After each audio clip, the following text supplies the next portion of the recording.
गर्मी की छुट्टियां और अपनी अचानक शादीशुदा पत्नी के साथ 2 महीने की आराम भरी जिंदगी बिताई। पर मैंने अपनी फिजिक्स का होमवर्क एक भी बार छुआ तक नहीं। ठीक उसी वक्त जब मैं और मेरी पत्नी एक दूसरे के साथ थे, मुझे एक बड़ी खबर सुनने को मिली। मेरा फिजिक्स टीचर अचानक इस्तीफा दे दिया। अब मेरा होमवर्क पूरा करने की जरूरत नहीं रही और मैं खुशी से उड़ने लगा। लेकिन मेरी अचानक शादीशुदा पत्नी पीछे से हंस रही थी। उसने धीरे से कहा, क्या तुम्हें फिजिक्स टीचर से इतना नफरत है? उसने कहा, गर्मी टीचर तो ठीक थे, पर मैं तो फिजिक्स कभी समझ ही नहीं पाई। वैसे तुम्हें पता है गर्मी टीचर ने अचानक इस्तीफा क्यों दिया? फुआ वान वान बिल्कुल भी जिज्ञासु नहीं दिख रही थी। पता चला कि गर्मी टीचर ने आज क्लास में बताया कि उसकी बेटी रंगरसिया में फंसी हुई है।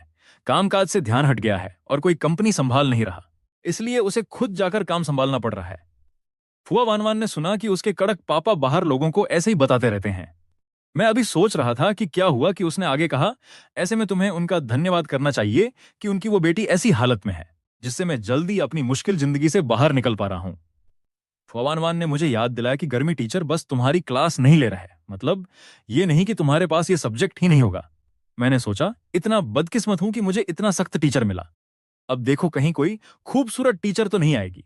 फुआ वान वान को ये खूबसूरत शब्द सुनते ही बर्दाश्त नहीं हुआ। उसने तुरंत मुझे चेतावनी दे दी, तुम फिर क्या करने वाले हो? याद रखो तुम्हारी शादीशुदा होने की पहचान। मैं जल्दी से मान गया। मैं तो अपनी पत्नी की गोद से दूर नहीं हो सकता।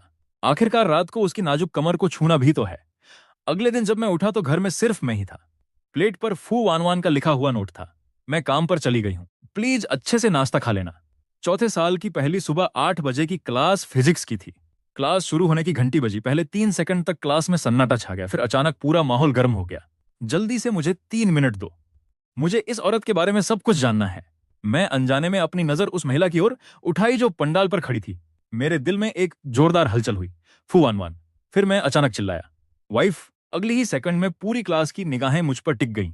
मैं समझ गया कि कुछ गड़बड़ है, जल्दी से खड़ा होकर माफी मांगी। सॉरी सर, मेरा दिमाग ठीक से काम नहीं कर रहा। खूबसूरत औरत देख के खुद ब खुद वाइफ बोल गया। फू वान वान थोड़ी देर के लिए रुकी और बोली,